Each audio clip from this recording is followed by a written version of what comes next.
स्वागत है आपका आपके अपने चैनल देसी खबरों में। सीरियल ये रिश्ता कहलाता है में अब अबीरा के सामने आ चुका है 20 साल पुराना राज। जी हाँ, अब माधव ने अबीरा को बता दिया है कि 20 साल पहले मासा ने से क्या करा था, जिसकी वजह से उसका प्यार शिवानी और अरमान की असली माँ उससे अलग हो गई। मासा ने 20 साल पहले कुछ ऐसा करा था जो नहीं करना चाहिए था, और आज उनकी वजह से 20 साल से मैं और विद्या भुगत रहे हैं। और मासा तुम्हारे और अरमान के साथ भी अब यही कर रही है। माधव बताता है कि वो शिवानी से बहुत ज़्यादा प्यार करता था और शिवानी अरमान की असली माँ है।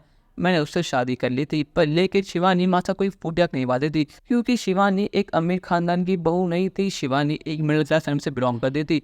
अब मासा की नज़रों में शिवानी उनके खानदान की बहू बनने लायक ही नहीं थी। उनको अपना नाम, उनकी शौहरत बहुत ज़्यादा प्यारी थी। उनको लगता था कि अगर शिवानी इस घर की बहू बनी तो उनके खानदान के नाम पर दबदबा लग जाएगा और मासा का नाम खराब हो जाएगा। और मासा अपने खानदान का नाम बचाने के लिए, अपनी शान शौहरत बता करने के लिए वो कुछ भी कर सकती है। तो इसीलिए उन्होंने मेरा प्यार मुझसे छीन लिया और उन्होंने शिवानी और मुझे इतना मजबूर कर दिया कि आखिर में हम दोनों का खोना ही पड़ा, जिसकी वजह से मुझे शिवानी को हमेशा हमेशा के लिए खोना पड़ गया। अरमान के होने के बाद मैं, शिवानी और अरमान बहुत ज़्यादा खुश थे, पर लेकिन मासा इस बात से खुश नहीं थी, क्योंकि लोग उनके बारे में बातें बना रहे थे, क्योंकि उनको लग रहा था कि पौधा खानदान के नाम पर तब्बा लग चुका है। उन्होंने शिवानी को मुंह मांगी रकम दी और उस धमकी दी कि अगर तूने मेरे बेटे माधव को नहीं छोड़ा तो मैं तेरे बेटे अरमान को जान से मरवा दूंगी। उन्होंने शिवानी को बहुत ज़्यादा फोर्स करा और मेरी शिवानी उनके दंगों से डर गई। उसे लगा कि अपने बेटे की जान बचाने के लिए मुझे माधव को छोड़ना होगा। और मासा कम नहीं थी, उन्होंने मुझसे कहा था कि अगर माधव तुमने छोड़ा नहीं छोड़ा तो मैं जान ले लूंगी। उन्होंने मेरे सामने दो चॉइस रख दी थी, अगर परिवार या फिर शिवानी, पर लेकिन मेरा फैसला बिल्कुल अटल था। मेरा फैसला था कि मैं शिवानी के साथ रहूंगा, चाहे फिर कुछ भी हो जाए। पर लेकिन शिवानी ने फैसला कर लिया था कि वह मुझे छोड़कर जाने वाली है। बिल्कुल ऐसा ही हुआ। शिवानी ने बिना किसी वजह के मुझे छोड़ दिया और मुझसे कहा कि आइंदा से हम दोनों कभी नहीं मिलेंगे और मेरे अरमान का ध्यान रखना। और मुझे मजबूरन अरमान को घर लेकर आना पड़ा। पर लेकिन कुछ साल बाद मुझे खबर मिली कि शिवानी एक एक्सीडेंट में मर चुकी है। उसके बाद मैं पूरी तरह टूट चुका था। ये सब सुनने के बाद तो बहुत ज़्यादा गुस्सा आता है बीरा को। वो कहते कि मैं मासा को छोड़ूंगी नहीं, और फिर अगले दिन वो डाल दिए मासा के पास। अबीरा कहते कि आखिर आप कैसी माँ है, आपने अपने बेटे की पारी कुर्बानी दी अपने नाम, अपने उछल बचाने के लिए। आपको इस परिवार से प्यार है ही नहीं, असल में आपको इस परिवार के नाम से प्यार है। आपको सबको ये दिखाना है कि आपकी फैमिली में परफेक्ट है, पर लेकिन असल में आपकी फैमिली खोखली है।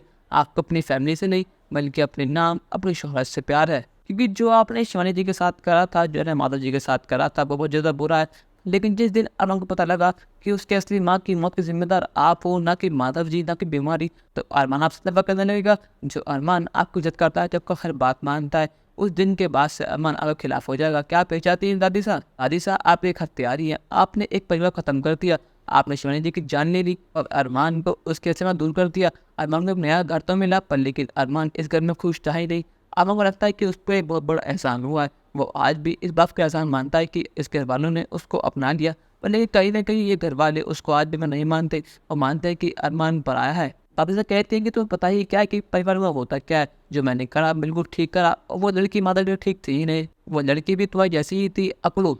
उसके हमारे सामने खड़े होने की औकात तक थी नहीं, जैसे तुम्हारी नहीं है। और तुम हमसे सवाल पूछ रही हो, आखिर तुम होती है कौन हो? अभी तक कहती दादा साहब आप फिक्र मत कीजिए। मैं तो भगवान से प्रे करती हूँ कि जब मुझे पहला केस मिले वक्फी फार्म के अगेंस्ट ही मिले।